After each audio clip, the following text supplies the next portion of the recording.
আমরা কারো দয়া দক্ষিণা নিয়ে রাজনীতি করি নাই। আমরা আমাদের নিজ শক্তিতে বলিয়ান হয়ে গত 16 বছর আমরা রাজপথে আমাদের পরিচয় গোপন না করে আমরা আন্দোলন সংগ্রাম করেছি, গুলি খেয়েছি, নিহত হয়েছি, গুম হয়েছি, জেলে গিয়েছি, সব ধরনের অত্যাচার নির্যাতন সহ্য করেছি। কিন্তু নাম পরিচয় লুকাইয়া আমরা আওয়ামী লীগের মানে লুঙ্গির তলে গিয়ে আমরা লুকাই থেকে রাজনীতি করি নাই। সেই দল বিএনপি নয়।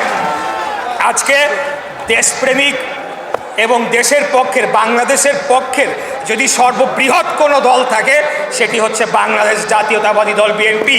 আমরা কোনো বিদেশি প্রভু, কোনো বিদেশি শক্তির দালালি করি না। অতএব আমাদেরকে দুর্বল ভাবলে চলবে না।